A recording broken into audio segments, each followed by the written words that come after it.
વડોદરાના રાજમાર્ગો પર દોડશે ગ્રીન રિવોલ્યુશન પ્રદૂષણ મુક્ત અને હાઈટેક સફરનો પ્રારંભ। વડોદરા શહેરના વીએમસી કમિશનર અરુણ મહેશ બાબુ આજે ઈ બસનું નિરીક્ષણ કર્યું। સંસ્કારી નગરી વડોદરા માટે આજનો દિવસ સુવર્ણ અક્ષરે લખાશે। શહેરના ટ્રાફિક અને પ્રદૂષણ વચ્ચે ઝઝુમતા નાગરિકો માટે ગૌરવશાળી સમાચાર સામે આવે છે। ભારત સરકારની પીએમ ઈ બસ સેવા અંતર્ગત વડોદરાને હવે કુલ 250 અત્યાધુનિક ઇલેક્ટ્રિક બસોની ભેટ મળી છે, જેમાંથી પ્રથમ તબક્કાની 40 બસોનું આગમન શરૂ થઈ ચૂક્યું છે। આ માત્ર બસો નથી, પણ વડોદરાના વિકાસની નવી ઓળખ છે। સંપૂર્ણપણે એર કન્ડિશન્ડ આ બસોમાં સુરક્ષા અને સુવિધાનો અદ્ભુત સંગમ જોવા મળે છે। ખાસ કરીને નારી શક્તિ માટે અનામત બેઠકો અને દિવ્યાંગો માટે ખાસ રેમ્પની વ્યવસ્થા એ વાતની સાક્ષી પૂરે છે કે આવા સેવા દરેક વર્ગના ઉત્થાન માટે છે। મુસાફરોની સુરક્ષા માટે દરેક સીટ ઉપર SOS ઇમરજન્સી બટન અને સીટ બેલ્ટની સુવિધા આપીને વડોદરા કોર્પોરેશને સલામતીને પ્રાધાન્ય આપ્યું છે।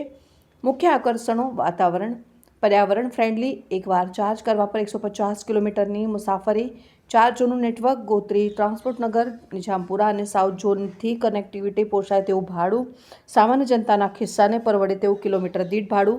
લાંબા સમયની પ્રતીક્ષાનો હવે અંત આવ્યો છે। દિલ્હીથી રવાના થયેલી આ બસો ટૂંક સમયમાં વડોદરાના રસ્તાઓ પર દોડતી થશે, જે શહેરને પ્રદૂષણ મુક્ત બનાવવાની સાથે મધ્યમ વર્ગના મુસાફરોને રોયલ સફરનો અહેસાસ કરાવશે। વડોદરા હવે સ્માર્ટ સિટી બનવા તરફ એક મક્કમ ડગલું ભરી રહ્યું છે।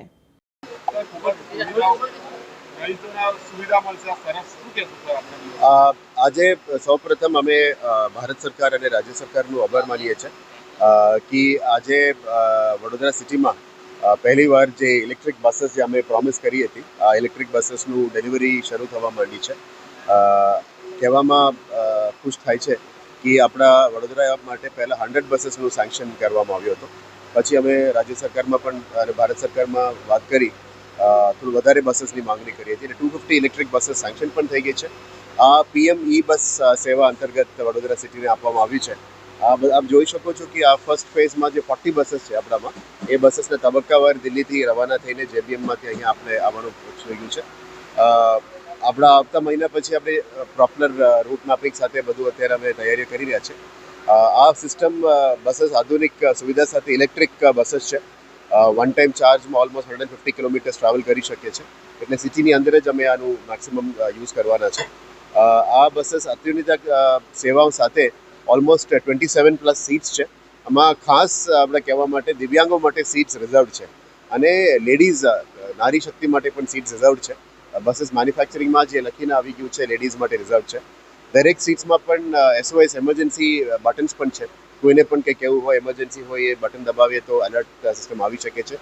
ફૂલી એર કન્ડિશન્ડ બસીસ છે અને દિવ્યાંગો માટે અલગ રેમ્પ પણ આપવામાં આવ્યું છે, જેથી કરીને ભારત સરકાર જે પણ પ્લાનિંગ કર્યું છે એ દિવ્યાંગ ફ્રેન્ડલી અને નારી શક્તિને યાદ રાખીને કર્યું છે।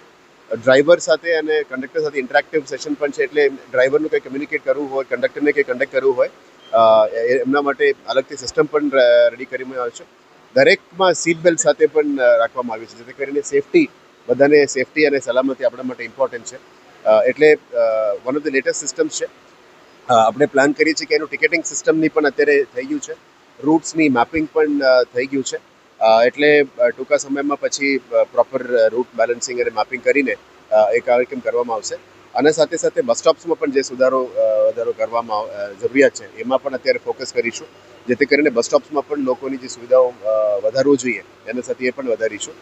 પણ આશા રાખીએ કે વડોદરામાં જે આટલા વર્ષોથી પેન્ડિંગ જે હતી એ અત્યારે ભારત સરકાર અને રાજ્ય સરકારની મદદથી અમને વીએમસી માટે પૂરું પડી ગયું છે। નવા બસીસ પણ આવી રહ્યા છે, એટલે વી આર હેપી કે આ પહેલા તબક્કામાં ગોત્રી ચાર્જિંગ સ્ટેશન અને આપણા ટ્રાન્સપોર્ટ નગરના જે બીજી ચાર્જિંગ સ્ટેશન છે ત્યાં બંને જગ્યામાંથી સિટીનું બસીસ સર્વિસીસ શરૂ કરીશું। પછી આપણે 2 જગ્યામાં નિઝામપુરા અને એક સાઉથ ઝોનમાં પણ પ્લાનિંગ કરીએ છીએ, એટલે 4 ઝોનમાંથી 4 નેટવર્ક શરૂ કરશે। આ સિટીની અંદર તમામ સિટી બસ સેવા તરીકે ઓળખવામાં આવશે અને આપણે ફીડર બસ સિસ્ટમ તરીકે જે જીએસઆરટીસી સાથે અને મોફિસિલ બસીસ સાથે એની ફીડર સિસ્ટમ પણ શરૂ કરી દેવાના છે।